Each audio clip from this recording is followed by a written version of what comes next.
What is up, guys? I am live from Scott Roeder's studio. What I am doing right here is this is actually one of his 4 monitors. He has an intro that I'm going to show. There's actually 2, right? He's working, it's a post-conviction. Right. So he's working on a post-conviction. We're going to have questions going. He's actually doing work. This is amazing. So it's like, what does Scott Roeder do during the day? Well, I said, hey, can you go ahead and throw me something on the screen? I want to see some blood. Yeah, this is a case I did in Australia, and it all stemmed around the blood of the victim. Okay. So I thought maybe a good little introduction. Yeah. Let's try it. Let's see it. All right, ready? Yeah, I'm excited. And he decides who to free and who to blame. Channel 7 Australia. Everybody won't be treated all the same. There'll be a golden ladder reaching down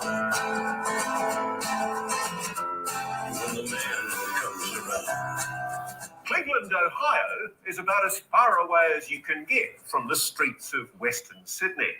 But here in one of the city's old industrial warehouses, one of America's foremost crime scene investigation experts put together a series of experiments to test his hypothesis that Nadine Haag's death was in fact a murder.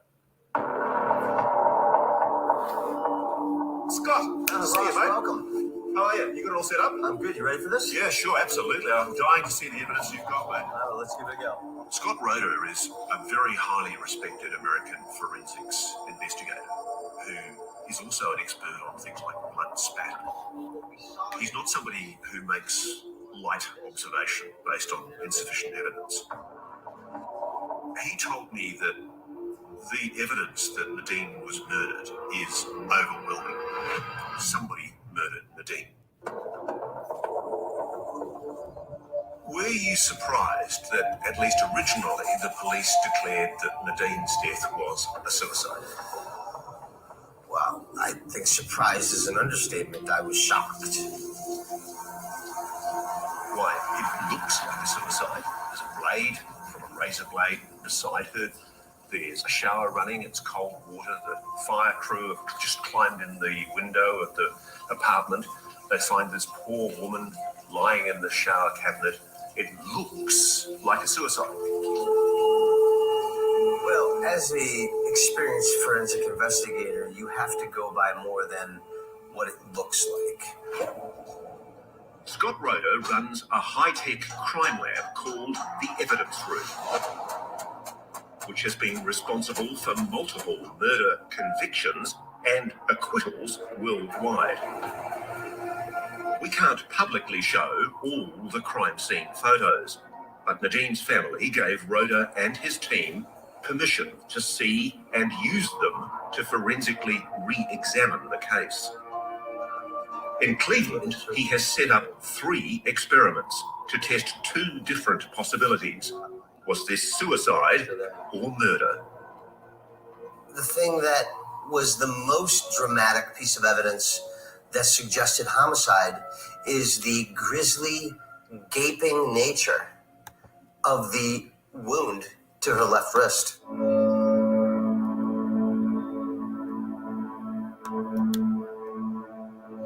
The wound on Nadine's wrist is too graphic to show for television, but can you give us a description of that wound? On her left wrist, just below palm of her hand, is a horizontal 2-inch gaping edged weapon wound. The scene suggested that what she had used to kill herself, allegedly, was a safety razor, a big safety razor. The poor woman would have been in absolute agony. It just strained credibility that she would possibly have done this to herself. She would have literally had to hack at her wrist. So, Scott, just explain to me what you're about to do. Well, we've completed placing the catheter line into the simulation of the wrist. It's grisly and confronting, but the evidence room team is about to test the key element of the police version of events. To cut her own wrist, Nadine must have been alive at the time. To recreate that moment, the team needs to replicate Nadine's beating heart. Patrick is going to be applying pressure on the catheter bag and essentially acting as the heartbeat. And then we're going to use the razor to create the depth of the wound that allegedly Nadine committed on herself. So this is testing your hypothesis that you think it's very, very unlikely that Nadine did this by herself. That's correct. Clearly, one could not use a razor blade to make that cut on itself. That is perfectly clear to me. It's just too painful. It's too painful, and the angle that you had to cut at would require you to apply force that you really don't have if you're doing it to yourself. Scott Roeder is using a pig leg to mimic the feel and behavior of human tissue.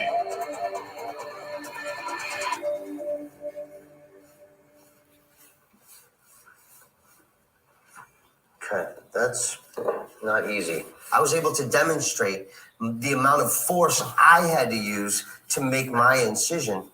So there's the blood. Oh my God.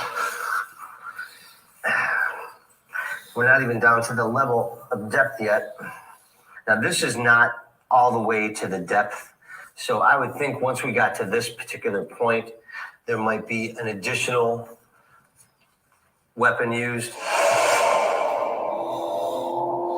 Yeah, and the interesting thing about this reenactment, while I was doing this reenactment, I cut my own wrist. Holy shit. With that safety razor. And, it was really interesting case in that, the law enforcement decided this was a suicide.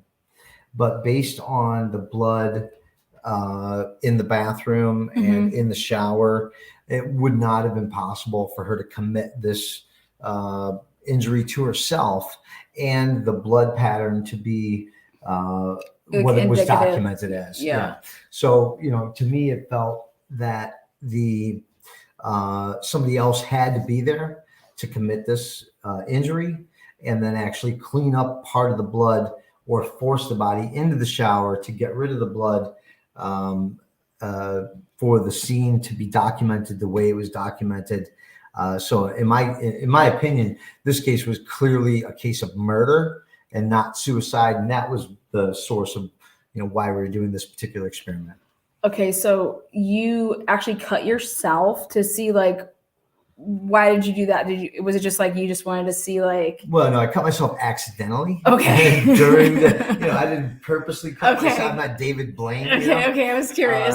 No, I accidentally cut myself. Okay. It wasn't part of the experiment. It was like, it happened. Yeah. Okay. Yeah, it just happened. Yeah. Okay. This was a terrible case, still unsolved to this day. So did they change it from being a suicide to being undetermined? Yeah. And it's currently pending criminal prosecution at this particular time. And we believe that we know who the killer is, a guy by the name of Nestore, who was the estranged husband of Nadine Haag at the time of her death. Matter of fact, the day she was killed was the day she was going to the probate court to have her name changed back to being her surname. Yeah, and to get child custody payments and so on and so forth. God, okay. So we really felt that it was, a case of murder. So here we're demonstrating, issues of. So, like, are you talking in this part? Yeah, yeah. Here, I'll play that for you. Oh, I was just curious, like. Arterial spurting at this point. Can you like rewind a little bit? Yes.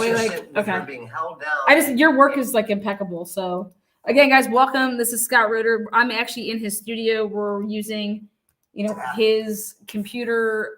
He's doing a couple different things, and he let me crash his party. At this particular point, there might be an additional. So like you cut yourself doing this? Yeah. Okay. Yeah.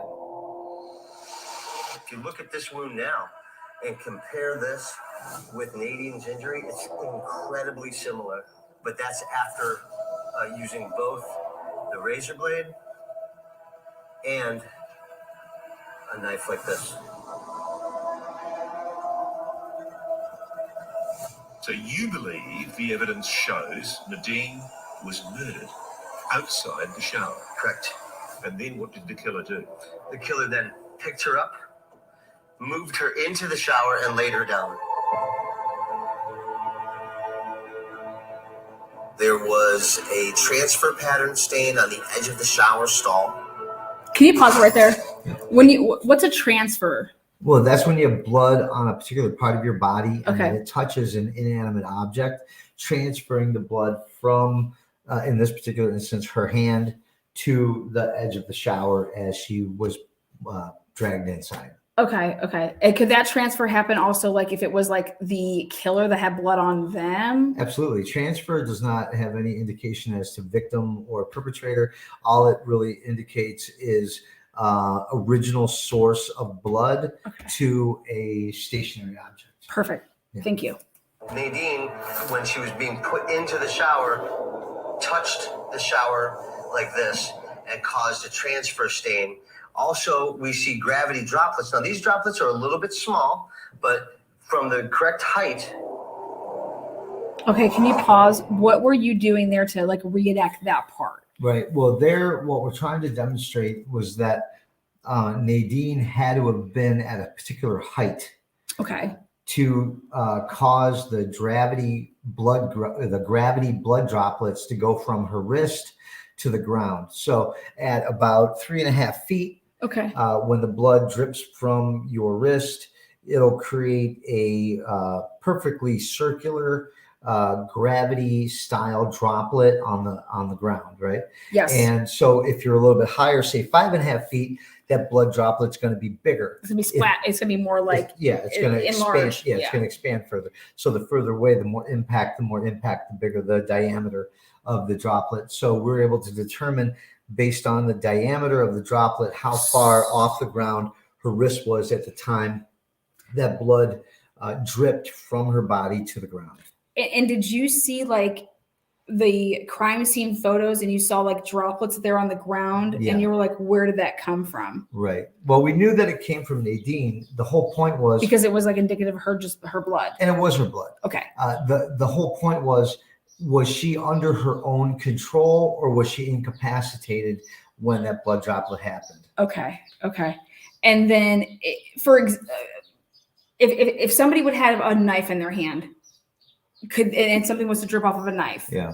Is that like the same thing that you're kind of talking about? Like would you be able to tell like if something came off of an object versus a human body part? Yeah, that would be a complex interpretation where you're having a cast off blood pattern with a transfer and in the form of a gravity droplet. So if you have a knife and it's covered in blood based on somebody that you just stuck, and let's say you're moving that knife from position A to position B, there will be blood that will cast off of that knife and into another position, which would give you the motion of the knife at the time that the droplet occurred, right? Okay. So and that's not what this is. no, that's not what this is. Yeah. This is blood coming off of a victim directly. Perfect. Yeah. Okay, perfect. Thank you. I just thought that was interesting that Also, we how see you were gravity reenacting droplets. Now, these droplets are a little bit small, but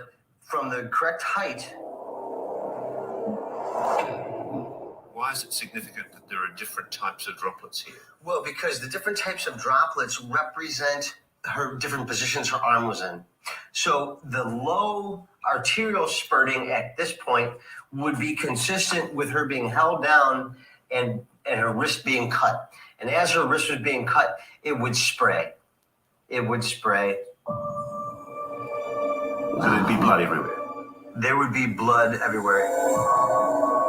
Now, what's unusual about the blood that you saw at the crime scene? Well, the lack of it. The amount of blood that was documented at the scene was minuscule. When you cut your wrist, you're going to have high velocity arterial spray. because your heart is beating and the wrist is cut to such a level that it's not just going to bleed a little bit. It's going to continue bleeding and continue spurting until the heart stops. So there would have been blood all over that part. Absolutely, absolutely. So if it's squirted there, where the hell's the rest of it? It's been cleaned up. Oh, Which suggests there was somebody in the room when the dean died. Not only suggests it, it mandates it. okay. Can you pause that? When you say that like somebody had cleaned it up, how hard is it to clean up blood? Well, I mean, there's two levels of cleanup. Okay. There's the level of visual cleanup. To like the eye. Right. Yeah. Where you can clean off the blood to the naked eye. Okay. And you would think that it was clean. And then there's a level of cleanup where it would pass the luminol test. Okay. And to pass the luminol blood test, you have to be able to clean up even the blood droplets that are invisible to the naked eye. Okay. So you never had access though to the actual crime scene here. In this particular case, no. Okay. So, but to the naked eye, it's indicative of that it had been cleaned up because of your reenactment that was Right. like, there should be blood here. Right. There should be blood here. Okay. So if to the naked eye, it looked cleaned up. Did they run like luminol tests when they did this crime scene? I'm just curious. No, unfortunately, that was one of the problems in this particular case. Okay. Is when they found her deceased in the shower, they just assumed it was a suicide. Okay. And they didn't do any forensic testing to preserve the crime scene or to use probative measures to determine if there was still blood at the scene. That's why in this particular case, we say they botched the crime scene because they didn't do a proper analysis with regard to luminol and other microscopic DNA testing in the room. Okay. So does that mean they didn't preserve the evidence? Correct. Okay. Can you back it up here a little bit? You're really good with like basically showing why you believe something and why you don't. And I thought you did a really good job when I saw this back a little bit. Yeah, right here. Because he's asking you really good questions when you were interviewed. Let's Stops. let's back up just a little bit. Okay, cool. Minuscule. When you cut your wrist, you're going to have high velocity arterial spray. Because your heart is beating and the wrist is cut to such a level that it's not just going to bleed a little bit. It's going to continue bleeding and continue spurting until the heart stops. So there would have been blood all over that part. Absolutely, absolutely. So if it's squirted there, where the hell's the rest of it? It's been cleaned up. Which suggests there was somebody in the room when the dean died. Not only suggests it, it mandates it. It clearly says to me that somebody else was there and cleaned up the blood. They said there was a blood cleanup or something like that. How are the police going to possibly miss something like that? Did the police do luminol blood residue testing? Sadly, they did not.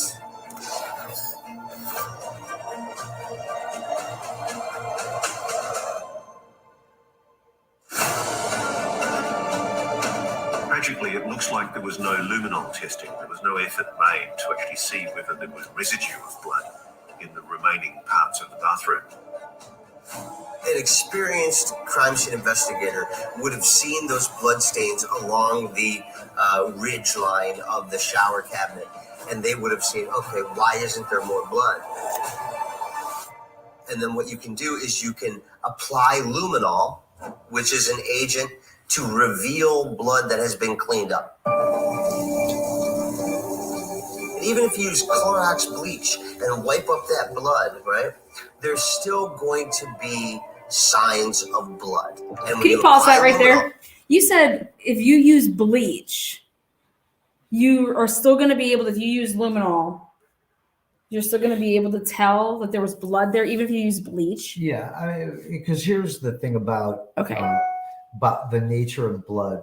It spatters, and it sprays in areas that you don't naturally think it would, right? So if you have blood and it hits the floor, there's going to be a microscopic, invisible portion of that blood that may rebound off of the floor and go at a 25-degree angle onto the floorboard. Or up onto the underneath side of the seat. So even if you clean the entire floor of the car, for example, of blood, there may be blood that sprays up. So unless you're extremely careful to get all areas 360 degrees around where that blood was deposited, I would think you're going to still be able to find blood. So it's like it's that hard to. You said even bleach, you could still miss. Now bleach, would it get rid of blood, or is it just it may get rid of the blood, but it'll give you an indication that this particular area was cleaned up with bleach, which would be a suspicious indicator that there was blood there. And then what about like if other areas of the car weren't clean with bleach?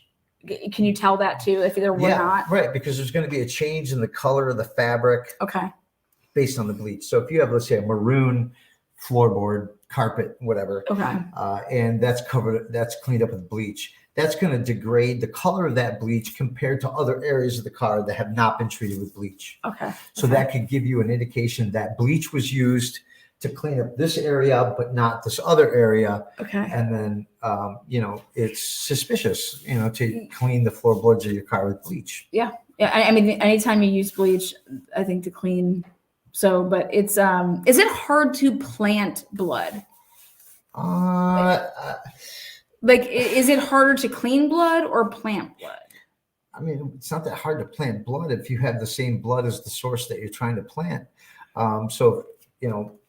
I guess the hardest part of planting blood would be having the original source of the blood. To mean that it's not mixed with like the agent of like preserving it. Well, yeah. Where are you going to get the blood? If you took it from the crime scene and you suction cupped it, let's just hypothetically say that, would there be any preservatives in blood from the crime scene? Yeah, you would have microscopic fibers of the blood that was taken from, say, the house. And that would be mixed with microscopic fibers of the blood in the car. So if you look for it. If you look for it. So if you were to plant blood, like they were saying the O.J. Simpson case, let's just throw that out there.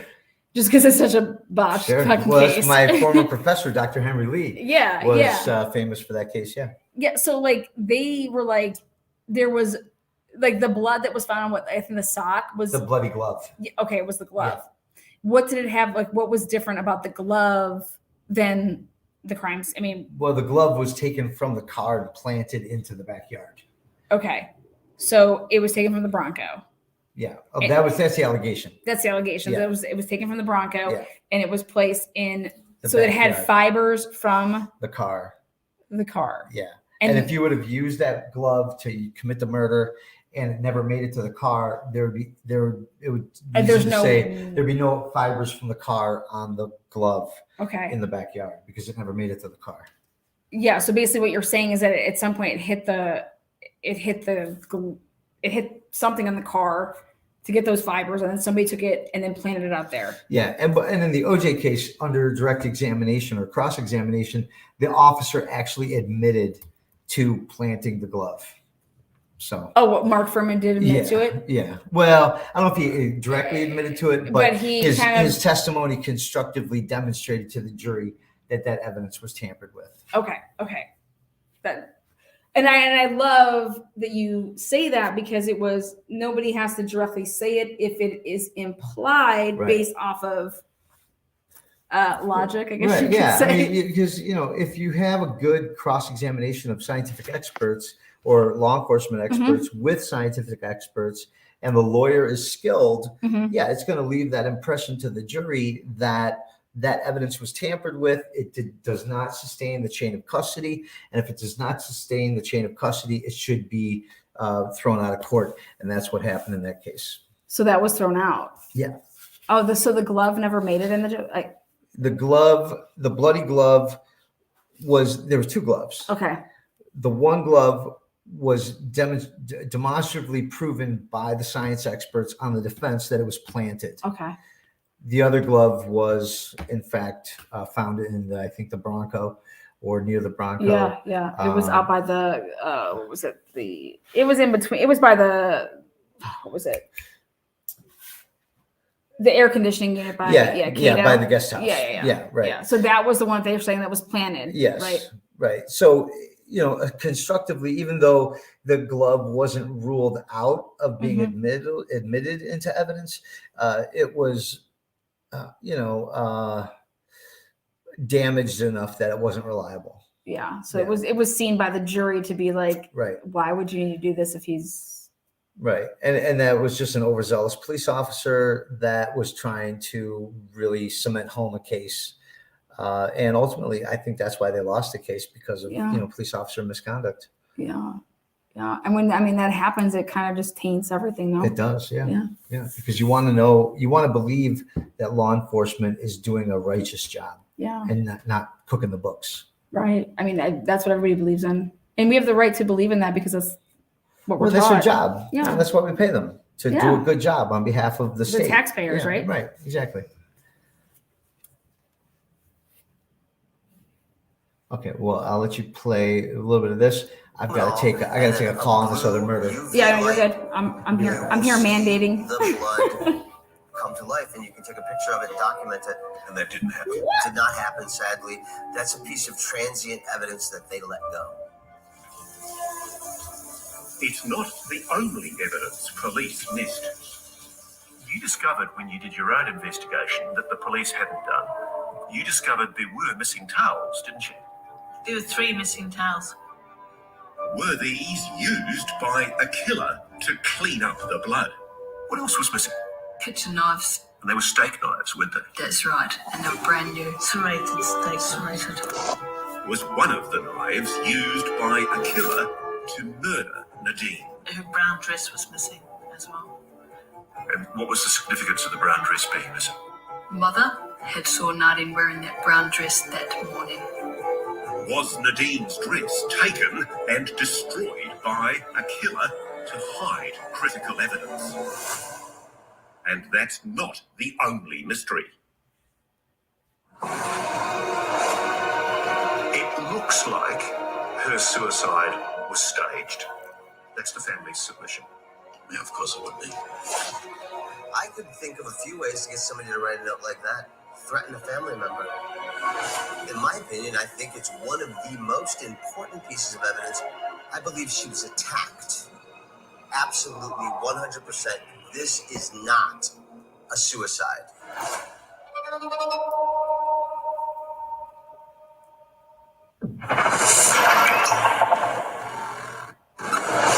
Everything they told us wasn't making sense to what we knew. For the New South Wales Police, this was an open and shut case. A body, a farewell note, a bloody razor. It had to be death by suicide. Surely it was reasonable for the police to conclude that this was a suicide. No, it's not reasonable. It's reasonable for a mailman. It's reasonable for my mother, but it's not reasonable for an investigator. All of the elements are there for an untrained individual to go in and say, yep, it looks like a suicide. But when you examine it closer and examine each individual aspect of the physical and the forensic evidence, it's quite apparent that this is no suicide.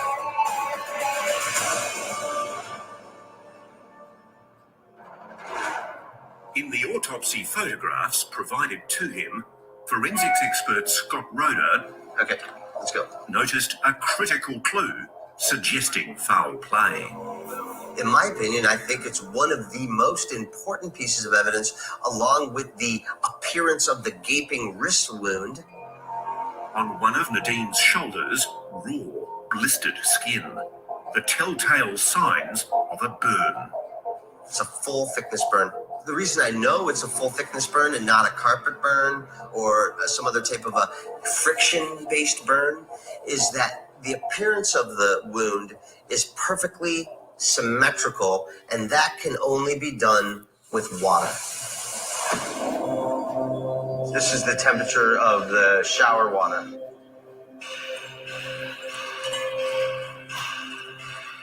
Can you pause that? Yeah. Okay, yeah, that was amazing right there. You said there's a difference between so if somebody was to clean something up with a shower or like water from a shower, can you explain what Well, I mean, in what cases again? This is, you said Nadine Hogg, yeah.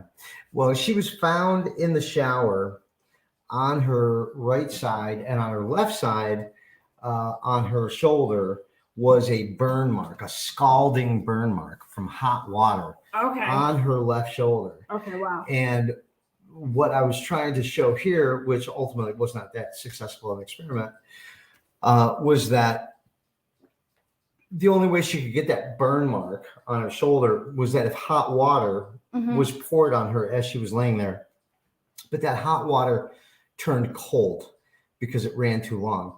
So when law enforcement got there, it was cold water, and they just assumed it was always cold water, and they turned it off when really it was hot water that turned cold. Got you. Over the time, that's right. What happens. And you, as a person who's dying or being incapacitated, would not be able to sustain self-inflicted hot water scalding burns while being in control of your faculties, because you're going to have a reaction that you're going to want to pull your body away from that hot water. So we believe that she was already incapacitated when the hot water was turned on, started to scald and burn her, and ultimately that hot water facilitated her bleed out. It facilitated it. Yeah. It sped it up. Yeah. Hot water makes the blood flow faster. Okay. Yeah. Okay. So wow. Okay. So basically, when you do all of this stuff, this family gave you all the crime scene photos. Yeah. And then they said, can you reenact this for us? Yeah. Well, this was part of a what's called a coroner's inquest. In Australia. So I was approved by the court through representatives for the family to receive the material to do the reconstruction. And then we submitted it to the court, and then ultimately did a version of it for the media as well. Okay. Yeah. And this was all approved because did the family really hardcore they're like, our daughter did not commit suicide. Right. Yeah. The family really advocated hard that it was. How long did it take them to advocate hard for? 2 years, 2.5 years, 3 years. Okay. Yeah. And then they sought you out. Yeah. Okay. Okay. Yeah. And people know me in Australia because I was going to say did the Oscar Pistorius case in South Africa, and that was pretty big news in Australia. So I think that was pretty big news in here, the United States. I mean, not so much the United States, but really, I watched that. Yeah, people know my work in Australia, Germany, that kind of thing because of the Oscar Pistorius case. Obviously, in the United States, I'm more known for the work that I've done in shooting scene reconstruction for law enforcement. Okay, so you usually have done it for law enforcement or both sides? Both, yeah. No, I'm not an advocate for one side or the other. It's just case by case. Yeah, just case by case. Sometimes I get hired by the police. Sometimes I get hired by the families of the deceased. And I just try to take cases that I feel like I can win scientifically. I don't have, every case is individual in my opinion. Sometimes. Absolutely. I think that's how it should be. Yeah. I mean, sometimes people get shot and they're bad guys and they probably, woulda, shoulda, woulda, got shot. Yeah. And then sometimes people literally get shot, and it was a totally bad mistake. And I think each case is judged individually. I'm not an advocate for the cops. I'm not an advocate for the victims. I think that's why I appreciate you, because that's how it should be. There's no bias either way. I mean, well, I don't have a tribe. Yeah. I'm not loyal to any one side. I have one loyalty, and that is to the truth. Through the evidence. Yeah. Yeah, whatever the evidence points to, Yeah. whatever I think that I can scientifically prove or disprove, or And if I can't prove it, I'll say I can't prove it. Yeah. You know, Dr. Henry Lee gave us a test at the University of New Haven, and the test was he gave us a pulverized bag of broken glass from a front windshield of a car that was shot out with a bullet with guns. Right? okay. And our job was to put that glass windshield back together into one solid piece and find the individual bullet holes. But what he didn't tell us was that he took out pieces that were critical to the reconstruction of that windshield, and whoever's completed the assignment failed. Whoever raised their hand and said, we can't complete it, we can't do it, Something's you missing. passed. There's something missing. So that was one of the That's lessons. awesome. That's one of the lessons that we were taught, was that if you can't do it, say you can't do it. Don't force things together if they don't fit. So he knew that, and he was testing all of you guys to see who would try to make something fit. Were you the one that raised your hand and said? We were in groups of 5. Okay. And our group, we conceded that we could not complete the assignment, and we passed. Yeah, because you're like, do you remember how you said that to him? I mean, I don't know if I was the one particularly that said it to him, but somebody in our group said, we all agree, us 5, we all agree that we cannot complete the assignment. And, that was ultimately the lesson that they were trying to show us, was that if you can't do it, say you can't do it. Don't fake it to make it. Yeah. You know. And what did he say to was he like, all right, so the whole class was there and was just like, I'm just curious, like, no, we passed. We passed, and then the people that said that they were able to complete it, they had to do another assignment. Yeah. Yeah. Because he's like, I don't know how you were able to complete this without these parts. Well, you faked it. Yeah. You forced the pieces together when they weren't there. Mm-hmm. And the whole point of the assignment was, be humble. Sometimes you just can't do it. And if you can't do it, you have to admit to it. And good science and good scientists and good practitioners of science are willing to say, hey, I can't do it. I don't have enough data. And it's okay to say that. It's about being honest, it's not about whether you can do it or you can't do it. It's about, can you do it, with a level of integrity. Yeah. That's actually very, very interesting. I think that's brilliant on his end. Yeah. I mean, he's a great professor. He's he's, in my opinion, on the Mount Rushmore of forensic scientists. I put Dr. Henry Lee up there, who we're talking about now. I put up Dr. Cyril Weck, and a couple other people, and those are the people that you try to model yourself after when you do your job, Wow. As far as the Brian Kohlberger case goes, I know that you came out on my show, I think it was back December, like 12, 13, 14, 15, something around there. And you were like, Lana, this is a guy, he's not a father. He's not some, like, you kind of pegged the stereotypical incel. I think you said he was like 28 to 35. Yeah, 25 I think to I 35. said 18 to 35. 18 to 35. Yeah. And then it was just like, what you kind of said was like, you're like, hey, you're like an FBI profiler in a way. Well, I mean, it wasn't that hard to make that profile because, listen, we live in an age of frustrated young white men who have been acting out in society. And those are the people that, for the most part, have been involved in the school shootings and all these horrible things. And in this case. Well, like the school shootings, for example, I feel like those people, like, what do they have accomplished in life? What do they have going for them, though? I don't have anything going for them. Well, but Brian Kohlberger does. Like, he's a PhD student. That's what makes him different. That's what makes him different. He has a vendetta that he was trying. You think he has a vendetta? I think so. Yeah. I mean, I don't know. This is just speculation. Yeah. No, I'm just. I love your. I think that he had some kind of a vendetta against what he considered to be normal people? Yeah. And I think he took his frustration out on these 4 kids. And I don't think that these were the first 4 victims that he had. Okay. I know that we talked about that a little bit. Like you said, like, Lana, I don't know if he's killed before, but I can tell you he has. You said, I don't know if it was a human, like it could have been like an animal. Yeah. We talked about that. And you talked about that back in December of 2022. Yeah. I know that you've been very vocal about like, hey, you think that this is the guy, right? Brian Kober. I mean, listen, based on the evidence that's been presented in the media, it seems pretty clear that they've got a lot of evidence on them. And, but, this isn't trial. So, everything's just guessing. What do you think about like them going to a grand jury versus like having a preliminary? I think it's, it's up to the prosecutor, to do that. I mean, I've been involved in both situations. I think if the prosecutor is really looking to be strategic, you're going to go to a secret grand jury. I think if he's looking to be a little bit more public with it, you go to the preliminary hearing. He chose to be a little bit secret with it because I think that it looks like Koberger is going to mount a defense. And I think that they really want to go death penalty on this case. Yeah. And they're trying to trying to be as strategic as possible so that they can get that firing squad because I think they want it. I think they want it bad. Yeah. And if he's guilty, he should be up against a firing squad. Fuck him. Okay. Yeah.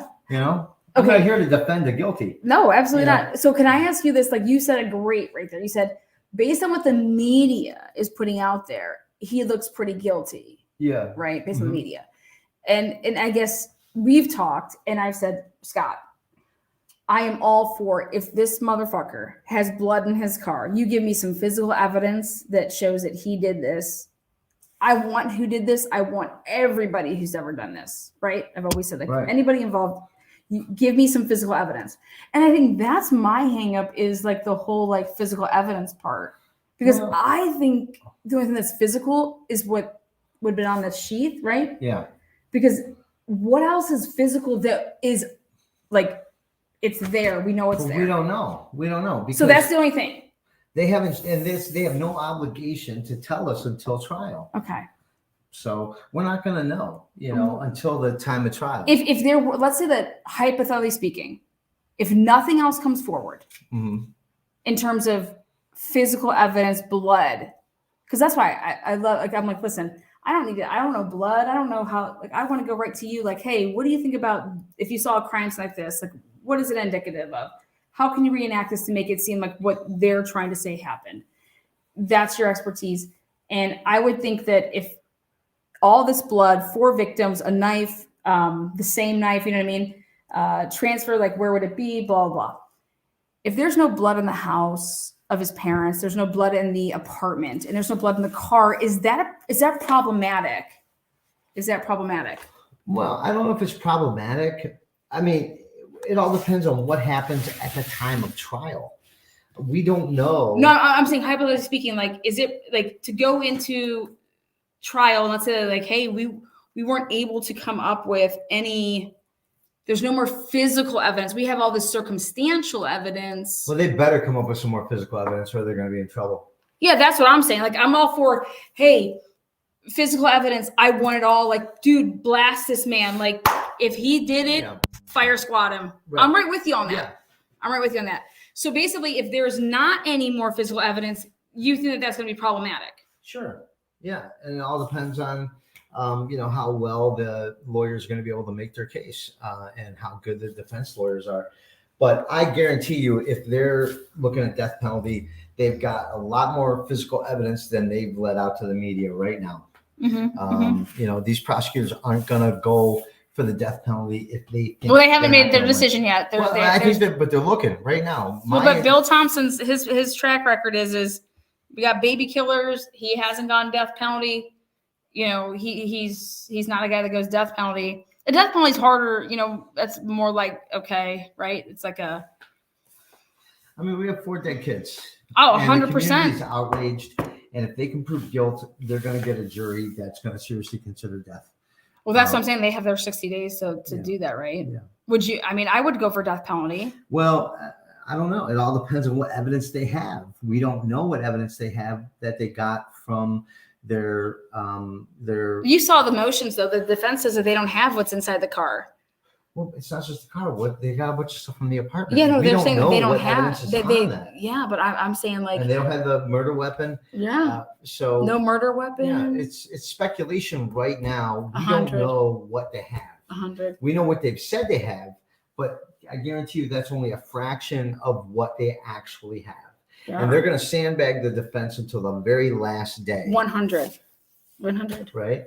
And you were telling me something I thought was amazing. You were saying that the defense gets 2 automatic 30-day continuances based on if they don't. Just courtesy. Yeah. I mean, you get 2 continuances with really no, you don't even have to ask. Even if you go ahead and you say we're going speedy trial. Yeah. They'll give you 2 30-day continuances just to get your witnesses in order based on new evidence that's supplied in discovery. So that's why I don't think this is going to go to trial until the first of the year. First of the year, yeah, I could see that because you're going to continue on out. Yeah. But you believe that if you're not going to have more, you need to have some blood, you need some physical evidence to be in that car, apartment, house, some physical evidence. We need it. We need it. I think so. And you're saying, let's hypothetically say this: if they don't have it, is that a problem? Could be. Yeah, it could be. What about the 911 call? What do you think about the 911 call? Is that there's text messages going out? I have a source and I believe in my source, and they were all getting these Snapchats at 8:30, 9 o'clock in the morning of, hey, we have the dead bodies. We know that they, they're all texting back and forth through Snapchat. That's 3 hours before 911 was called. Is I find that suspicious. Is that problematic? That's a big problem. Yeah, for sure. Because that could indicate that they're trying to hide something, but they could be trying to hide something that's not related to the murder. We don't know. Yeah, it's about it could be about drugs or stuff like that. It could be. It could be about anything. Yeah. It could be but one thing that I thought was weird, Scott, is that it'd be one thing if I called you over, and I called you over at 11. And you came over and you're like, you haven't called 911 yet? What the fuck's wrong with you? Right. We need to call 911. Right. So then the moment that you get there and you say that, and that kind of happens, right? But when I found out that it would be 3 hours, I was like, and then when I saw this that you produced, I was talking about cleaning up. And so from your vantage point, a crime scene, you would be able to tell if somebody cleaned anything up. Yeah. You would think so. Yeah. And now my last question for you before I wrap this up is, clad in all black, if you're wearing black, this is what I wanted to pay us to do this reenactment of is, what does black look like if you have all black on and there's blood on black? What is it like? It's just gonna look black. Does it look different if it was light in the room, because then you can see wet spots that make it noticeable? If you have wet clothing on? We have to, it's all very specific based on the material, the lighting, and the freshness of the blood. So you would have to know, hey, what were they wearing? Were they wearing t-shirts and jeans? Were they wearing, you would need to know, yeah, we have to know all the details from the eyewitness to say what she saw. Now, my last question would be this: is a knife. Have you ever heard of anybody taking a knife and putting it in their pocket after they committed a crime to walk out with? Instead of having droplets with if I had a knife and I just stabbed 4 people with, it's got to have blood on it, right? So if the eyewitness account is clad in all black with a mask, I can only see their eyebrows, and they were this tall, but no mention of the weapon. Do you think? And there's the sheath is on somebody's bed allegedly. Right. What did they do with that weapon? Do you think they put the knife in their pocket? Where would that be? Or what? You know what I mean? Yeah, Does that question, you're a forensic, would you be okay, that would be something that you would ask. Okay, if you saw this person, did you see them with a knife? Right. Yeah, you're gonna want to ask that to the witness. What did you see? Did you see them? But they could just have such tunnel vision that they only remember just little bits and pieces because they just peeked out a window, maybe, or their door. You know what I mean? Yeah, I think it's going to be. That witness is going to have a hard time holding up the cross-examination. To why they didn't call 911 at that point. Yeah, sure. I think that there's problems with the case, and I think that the defense can make some inroads as to the credibility of certain pieces of evidence.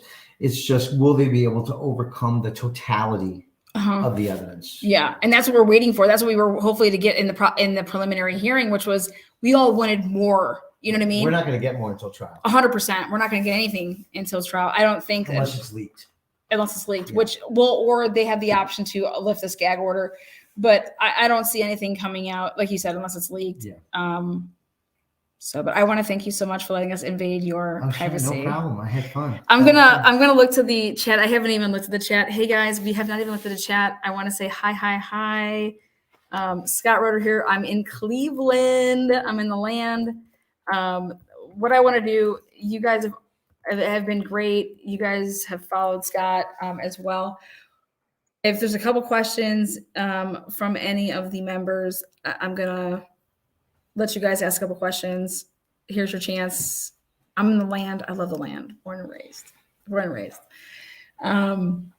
Scott, so you're working on, you said, a post-conviction, right? Yeah. Yeah. I mean, I've got like 6 active cases right now, but that's Yeah. my hot one. That is. But we got to wrap this up. So if anybody has anything really quick, I do want to give an audience question. Yeah, happy to answer any questions if you got them like right now. He's like, I gotta go. I got this. I got like 40 people. He's like, we're like over here getting blown up. But if not, put them in the comment section. I'll answer them later, and Yeah. I'll come back on. Yeah, you know? absolutely, Yeah, absolutely. We can talk about it later. I'm not going anywhere. I love Lana Land Oh and yeah. Truth and Transparency. So I'm here to stay. So just count me as one of the crew. And if I can't answer it this time, I'll definitely answer it next time. And I can answer any questions you have remote as well. I'm going to ask this, Scott. I know it's been asked before. Could one person do these extensive stab wounds in 15 minutes? Yeah, I think so. Yep. It's possible. Sure. It's possible. Yeah. It would be something that you'd want to you could reenact to see. Yeah, I mean, I did a reenactment like that for a death penalty case of a stabbing death in prison. We don't know the number of stab wounds. We don't have all the details from the autopsy report. So we don't have a different type of stab wounds. Until we get the detail, it's we're just guessing. Yeah. All right, perfect. All right, guys, we love you. I love you. Drunk Turkey Show, what is up? Daniel's a good guy over there. Again, run it all back. I think that you guys really need to pay attention to the beginning of the episode. It really, really highlights just how Scott goes about his in-depth reenactments, and that a lot goes into these, and they're done for a reason. And it usually, in some way, is going to be from one side or the other that really reaches out and says, hey, we need your help. And that's what I love about Scott, is that he's pro no side. It's case by case. It is what it is. If it's there, he'll tell you. If it's not, he follows the evidence. So again, thank you guys so much, and I will see you all soon. Be kind to one another.